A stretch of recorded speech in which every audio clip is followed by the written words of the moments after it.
The retail market is almost approaching its end, with grocery prices shooting up the record levels amid soaring inflation. Retailers like Aldi, which were once consumers' favorite grocery stores, are struggling to stretch their dollars as far as possible, as many of them are facing closures. Aldi has seen its demand loom over the past couple of years, but it hasn't been immune to the sharp increases in operational costs that ultimately led the company to raise prices on thousands of products. As I'm speaking, the sales are flattening in many locations, and supply chain issues are on the rise. With that, Aldi has been forced to close many of its locations across the United States, further worsening the problem facing the retail market. Join us today as we explore the performance of the retail markets and get to know the kind of setbacks it experiences. It is becoming a routine for almost all of us every day to wake up to the news of some retail store closing. I'm sure that everyone has that place where he or she goes for dinner, goes shopping and has fun. Well, it's sad to remind you or break this to you that in the past 7 months, over 70 major retailers have filed for bankruptcy and have already closed down. And with this, many of the customers have lost access to their favorite locations. And the bad news here is that another massive wave of closings is now underway.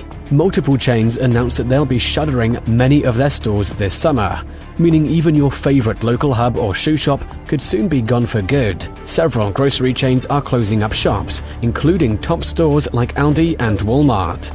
It shouldn't be a surprise to you when you see many people on Twitter lamenting about Aldi closures.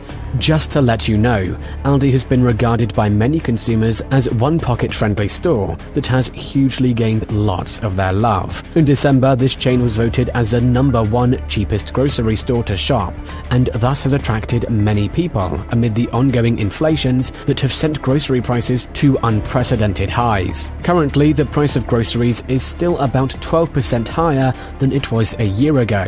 According to data from the US Labor Department, inflation has also hit roses, which had to pass along higher operational costs to consumers. And as I am speaking, the consequences of such higher prices are already seen in recent sales reports that showed that cash-strapped Americans are increasingly cutting down on their spending. So what is the result? Many grocery giants are laying off thousands of workers and shutting down most underperforming stores in an attempt to survive the current chaos. A similar case to Aldi. In the previous week alone, the supermarket chain closed locations in Lower Borough, Pittsburgh, and Pennsylvania. The shutdowns came after it decided to close up shops in Fort Worth, Texas, and Minneapolis, Minnesota just a couple of weeks ago. As it appears, it is evident that Aldi has not been able to survive the retail crisis either, and reports are suggesting that central locations in Louisiana, Maryland, Massachusetts, Michigan, Missouri, Mississippi, New York, Florida, Ohio, and South Carolina could be next on the chopping board. Not so long ago, Aldi also shut down a very popular store in the Auburn-Gresham neighborhood in Chicago, Illinois. According to Aldi's spokesperson, he says the company's decision to close was based on several factors, including declining sales and repeated burglaries. It was a very huge disappointment to its customers, especially after their nearby stores were a lot pricier as compared to the Aldi shop. Aldi is also affected by the problem of very limited resources. Given that the company's business model is very different from that of Costco and Walmart, it's not uncommon for Aldi to have less inventory than other retailers. But what shoppers are seeing right now goes beyond the occasional empty shelf. Inventories are seemingly so tight that now Aldi is imposing purchasing limits on some of its products to avoid stocks from completely running out. In a recent press release, the company said that it's limiting the purchase of peppers, cucumbers, lettuce, salad bags, broccoli, tomatoes, and raspberries to 3 of each item per customer. When more than 25,000 food and drink products at 8 major supermarkets were analyzed for inflation, looking at the average price of the products in the 3 months to the end of February 2023 compared to the same time last year, the data revealed price increases at Aldi. A range of everyday items, including milk, fruits, meat, and the company's brand products, was particularly hard hit. The findings showed that the budget-friendly grocery chain has been subject to higher rates of inflation than many of its competitors. There were price increases last month for popular foods and drink items at Aldi, all being 16% higher than the industry's average of 14%. Generally, budget items saw a 22.9% increase, and supermarket-owned items saw a 19.7% cost increase compared to a rise of just 13.8% at other retailers. While discount chains remain generally cheaper than bigger rivals, the report exposed that their prices have risen the most over the past year. Prices are up by 28% at Walmart, but in the discount category, Aldi takes a lead, reporting a 22.7% increase. It is at this point that many retailers are doing their best to calm the storm of price hikes, but because they can't bear it any longer, they stay with limited choices, and that is why many brands are also announcing stores closing right now. Earlier this month, Brian Olszewski, the chief financial officer for Amazon, announced that dozens of Amazon Go convenience stores and Amazon Fresh grocery stores are also closing up. In total, Amazon is planning to shut down 40 Amazon Fresh stores in 6 states and Washington, D.C. According to their website, there are currently 28 convenience stores at risk of closure in New York City, Seattle, San Francisco, and Chicago. Also, Walmart is conducting mass store closings after shutting down all stores in the city of Portland. The chain announced plans to close dozens of locations across Illinois, Washington, D.C., Arkansas, New Mexico, Florida, and Wisconsin, which will leave millions of shoppers without their favorite neighborhood grocer. The company was also forced to hike its prices after it noted the changing inflationary spending habits and rising theft.